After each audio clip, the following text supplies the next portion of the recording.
Villager trading halls in Minecraft are the perfect way to organize and keep your villagers safe. So in this guide, I'll show you how to build them and transport your villagers effectively. This is a guide on how to build the physical structure of a trading hall and a bunch of variants of that, so you can make the perfect one for your specific needs. However, if you're looking for villager trades, how to zombify villagers, make an auto breeder, or many other villager related topics, this is the last part in a 5-part series covering everything about villagers, so I would definitely suggest you to check those out so you can learn more about villagers through those as well. So what functionalities do we want in a trading hall? Of course, we need a structure that looks nice, is somewhat easy to build, and also keeps our villagers in there. However, they also need protection. You see, zombies and baby zombies will try their very best to kill the villagers no matter what.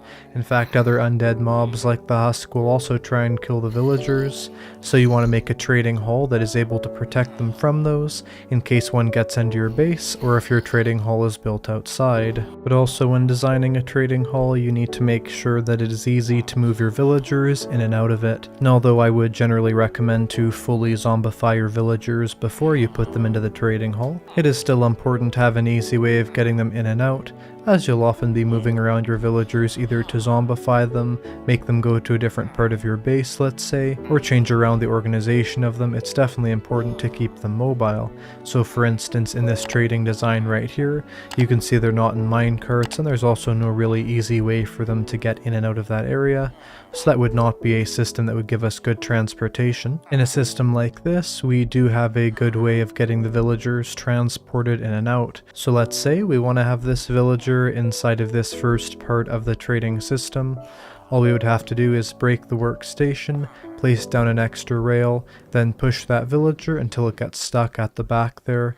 Then we would break this one rail, put back that composter and flip this down, and that villager will now eventually take its profession there. But let's say we want to get it out of that area, all we'd have to do is just break this and this, then put down a rail again, walk into the place where the villager is. That will push the villager out and make it go along its way. Then we can break this and put it back to how it was, and so this is a system that gives us good transportation. And finally, you want your trading hall to be lightning strike proof to avoid witches. So for instance, these trading hall designs with their wood roofs, if these are not inside of their own structure, so let's say maybe a massive glass dome over all of this, or these being inside one of your own buildings, then if these are struck by lightning and there's wood on top, not only could they burn down killing your villagers, but they could also potentially turn your villagers into witches, which there is no way of converting those back into villagers, and because of that, then you would lose all your trades. So on this design here, there is a copper roof, which is of course fireproof, and you can also use netherwood planks and things like that to give yourself something that will not burn down if struck by lightning. Alright, so how specifically do we get those functionalities inside of our design? For instance, in this design right here, a very common one that's used by the community a lot. In fact, in an old video of mine when I was breaking down villager trading halls, I recommended this design. The problem with this is if you have a very small villager workstation, so let's say a brewing stand inside of this, and there is a baby zombie, because the fence isn't actually an entire block, then they can get through there and still kill your villagers. And so if you're in a location that you're afraid your villagers can get killed in, what you want to do is you want to have either solid blocks between each part. You can also use trapdoors. Interestingly enough, those do work. They're just large enough to be able to block those baby zombies and other small creatures from getting to those villagers. Or stairs is another great choice. I think stairs are my favorite since you can walk up them like this, and they also really fit in well to most designs. On top of the workstations, there's often trapdoors, and you do want these if you're planning on doing raids at the place where your villager trading hall is. Of course, there's always accidental raids, so it could be a good idea to have these no matter what, as the idea is that when the pillagers come to attack, with these trapdoors up, the pillager just will not come to attack them. However, with the trapdoor down, the pillager will. You can see it's trying to shoot that villager, and it goes up to it. But something you'll notice is that even after I've closed that trapdoor, the pillager is still targeting that villager. and there is a reason for this. Once the pillager has seen the villager, it will continue to target it, so if we were to open this trapdoor, it would instantly shoot that villager, and when pillagers kill villagers, they die and do not zombify, making that even worse than a zombie killing your villagers. However, a lot of times you're trading in a place where you do not need to worry about pillagers, and for those, the only point of the block up here is to stop zombies. And so if you're just trying to stop zombies or husks, other undead mobs, all you'd have to use is a fence post. You can also use a trapdoor. Something as simple as a carpet will be enough to stop that baby zombie from having the right amount of distance to kill the villager. And so in situations without pillagers, you can definitely protect those villagers with many things that are not trapdoors. Let's say you are in a situation with pillagers and they come to attack. You would have to manually right-click on all these trapdoors to flip them up and make the pillagers not be able to shoot your villagers, which of course in a system like this with only 4 villagers is very easy. However, let's say you have an absolutely massive trading hall that makes it practically impossible to protect all of your villagers in time, and a design that can make this problem be fixed is where you have redstone above the trading hall and the trading hall is a little bit larger. So for instance here, if I flick the lever, all of those trapdoors go up. It's definitely a lot of extra room for such a simple little automation. If you're in an area where you are going to be working with pillagers a lot, having an area from this lever to your trapdoors can be great. You don't even need that much redstone, just a line going from the lever over to those trapdoors so that you can close those when necessary. And of course this design would only work if you're indoors unless you want to have a lot of exposed redstone. If the design you want to build does not have fireproof slabs on top of the villager buildings, something you can do, which is a lot easier, is to have a lightning rod nearby. Just one strategically placed lightning rod that's at least a couple blocks away from the villager trading hall will attract all the lightning, so either this or non-flammable slabs in the roof of your trading hall should be able to effectively protect you against fires. Now the first step to building this is finding out what you want to build it out of. I'm going to go with the trapdoor design, so you're going to want to pick one of the 9 variants of trapdoors, one for each of the wood types. You could use iron trapdoors if you're doing the automatic system, but I would suggest doing wooden trapdoors. You also want to pick out one type of stair and one type of a log-like block. This does not have to be a log or a stripped log. For instance, you could pick basalt or you could pick a quartz pillar. You also want to get the type of block that is a slab, and one light type block. I can't really tell you the specific amounts of these that you're going to need, as it completely depends on how much of this you're building. However, you make a section that will hold 10 villagers. You want to have 1 lighting block, 10 protection blocks for the villagers, so in this case trapdoors, and of course any trapdoor you want. I have 10 mangrove trapdoors. You're going to want 24 of any type of slab, fireproof slabs preferably, unless you want to have a lightning rod nearby. You of course want 10 villager workstations. These can be of any type. I'm just going to use composters as a placeholder. You'll want 12 stairs. These could also be 12 trapdoors as well, or 12 solid blocks, but I prefer stairs. Additionally, you'll want 23 stripped mangrove logs, or really 23 of whatever log-like block you want to use. You don't even have to use a log-like block. I've just found they look a lot nicer. And you'll need approximately 64 rails. Out of all these designs, which ones would you use and which block palette is your favorite? Be sure to tell me in the comments below, as it'll be cool to see everyone's favorite types of blocks to build villager buildings out of. So we'll start by building the first section onto our villager system by diverting your rails, then place 2 of your log blocks and make these go in a zigzag shape like this. This will maximize the amount of space that we can use villagers for, making the design cheaper and also work better. You'll notice it looks like we need 1 more log. We don't. What we do need to do is find the middle point of this. There may not be an exact middle point depending on your design, but in this one it's approximately here. So we have 5 of these right here, 5 of these here, and we'll place this here. And then on this block we will put a verdant frog light, or whatever your lighting block of choice is. Then going back down, we're going to direct the rails. We'll start by just breaking these as we place them a little bit incorrectly, and we're going to want to direct these into each one of the villager areas, so sort of like this, making a system where they turn every time. And this is because once a villager is in that area, we can simply break and replace 2 rails, and then the villager is ready to go into the next section, instead of having to completely redo the rail line, we can do that much more easily this way. And so we'll just continue these around the trading hall. We can make this go around back, and of course if this was going longer, you may have to add in some powered rails just so that it's a little bit easier to use. Then continue this and make these all go inside of their respective villager areas. Alright, we're now going to grab these mangrove stairs and we're going to place them on this little section that is not covered by the rail. Alright, now that those are placed down, we can put a trapdoor on top of every single one of these rails. Although the job site block is not there yet, it doesn't actually matter, and placing this trapdoor there will just show us that we need to put the job site block beneath it. Then grab your slabs of whatever type. I have my oxidized, cut, waxed copper slabs, and make them go on top of here.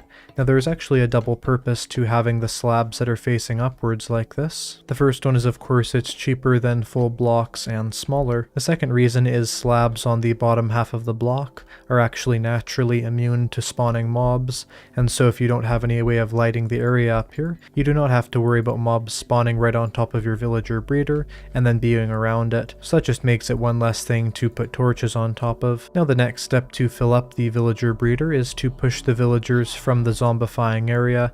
And if you're wondering how to build this auto breeder and auto zombifier, I showed how to do that in my last villager guide. I'll have an iCard on the screen, and also the playlist will be at the end screen on this video. And be sure to check out all my villager videos, not just the ones regarding this system, if you want to learn every single thing there is to know about villagers. So we're going to push this villager into the rail, and you'll notice it automatically goes into the first system. We're not going to break the rail that is beneath that minecart. The reason why is if we don't, we just have easy mobility. We are going to place the job site block down, however, on that one rail, break this rail that's turning that way, and put another rail down. Now it's ready to put our next villager into the system. So if you do have this zombifier, you can turn it on and push it, but if you don't, either way, you want to direct these villagers into the next section. And again, we can just break that rail, keeping the one under there, breaking this, placing this here, and continuing to have these villagers go on their way. But either way, as you can see, this is starting to fill up this villager trading hall. The question now would be, how do we make this denser and not just one little section of trading hall, as of course I'm assuming most players would not have only 10 villagers that they're trading with. Well, it's actually quite simple, and it shows how incredibly dense you can make these types of systems. We're basically just going to repeat the entire system again on the left side of the rail instead of the right side of the rail, and you can notice already placing these down that this is incredibly close to the other section. Placing the rails down is a little bit different. We're basically going to place those two rails down directing into there. Let's say we're at a place like this and we want the villager to go this way, but we do not want it to go that way. You want to break that and place it down again, and if it doesn't turn this way automatically, you can break the surrounding rails and then it will turn there automatically. But you can just keep them like this for now, as it is unoccupied at this point. Then on the other side you can make this sort of redirect like this, because eventually again you can break these two blocks and place down another rail here for it to redirect, and make it go this way one block away from there, just like we made the other part of the system. And you want to be sure to redirect this into the main line. So let's say we want to have a villager from all the way over there be zombified. We can take it out of here and we can push it this way and make it go very quickly back to the main area, back to the zombifier to be zombified, then redirected here the other way back to where it is. We've now copied the trading hall on either side of the main part. So you can see there's this part of the trading hall on the right side and this one on the left. And this entire system integrates really well. And then of course, once you think you've made enough sections, you can build a building around here, or a fence or a wall, or if you already have a building that this is in, you can just expand this till that's full. I would also always suggest leaving a room for expansion in something like this. It's never ideal to have a certain limited number of villagers that you can eventually get, as hundreds of villagers can really be useful. Once you've built your main section, you want to now build a storage area, and a really simple one, but it's important to build this because of two things. The first thing is, oftentimes when villager trading, you're selling a lot of items to the villagers and you're also buying a lot of items, and because of that you're going to have a lot of excess items you do not necessarily want to have in your main storage system, but just really conveniently next to the villagers, so that you can make trading even faster and easier. So once you've put up some walls of the chests, put an item frame on either one, mark one with emeralds for the items that you bought, so let's say if you bought some golden carrots from one of these farmers, or maybe some bread, and mark the other one with a piece of wheat or some other item that you frequently sell, maybe stone, to represent the items that you're going to sell to the villagers. So in this case that could be potatoes or maybe wheat. And now overall that is the villager trading hall done. Even after building this entire villager system, there are still ways to make this trading much more efficient and just working easier overall. The first one is getting Hero of the Village. If there is a raid on the village and you get the Hero of the Village effect from defeating that raid, then you can trade with these villagers at much discounted prices, similar to if your villagers were zombified. The Hero of the Village gives you a temporary discount on a lot of the best trades, and also if you're in a village right after the raid is won, the villagers will sometimes shoot fireworks into the air and additionally throw you items of their type. So for instance, you might get thrown some leather related items from the leather worker, or you could get thrown some armor from the armorer. The Hero of the Village effect applies at every single village while you have it, and so that's why I would personally suggest having a separate village that you have raids on, and having your normal trading area be away from that, so you can get the Hero of the Village effect, get access to these great discounts, but not have to worry about having your villagers be killed or having to flip up these trapdoors every single time you get that bad omen. Another something you may want to do is to get any of your tools that have mending on them and have them in your main hand or in your offhand when you're trading with the villagers, as of course the villagers give you a lot of XP. The XP does not go straight to the XP bar, it just spawns in as an entity, as if you just used a furnace or maybe killed a hostile mob, so you can always have that mending item in your hands to get the experience to mend it up. And I mean overall the villagers are an amazing source of experience for all of your needs, so it might even be a good idea to have your enchanting area next to your villager area. But not only can you get some XP from these, you can actually maximize the amount of XP that you get from them incredibly easily. You see, if villagers are willing to breed, they give you much more XP. And so all we have to do to make these villagers more willing to breed is to give them some food. And so if you go through a lot of the villagers that you use the most, and have them a decent amount of food, it doesn't necessarily have to be this much, but quite a bit, then you can have your villagers be much more willing to breed potentially, and when you trade with them you'll get more experience, making it be much more of a good XP farm. And you'll actually notice here from what I was saying earlier, these random items in my inventory are from these villagers, as they're rewarding me for saving the village. With the Hero of the Village effect, I've been given some chainmail armor, a cookie, a book, some leather, and some lapis lazuli. Something incredibly important in your entire setup is to make sure that there's no area where you have a bunch of villagers that can sleep and gossip with each other, as that will make iron golems spawn. So if 3 villagers that have access to a bed are scared by an iron golem, then they can spawn one in. So it's important to make sure your villagers that you're zombifying do not have access to beds. What's also important, however, is to make sure that you do not have an area next to here with a bunch of beds and villagers that are not scared by the zombie in here, as if they are, then you can have a iron golem spawn as well, which can kill your zombie in your zombifier, or even just be a general nuisance, clogging up a lot of your villager system. Anyway, that is the end to my 5-part villager guide. Be sure to check out the other parts on the end screen of this video, and I will see you later. Goodbye.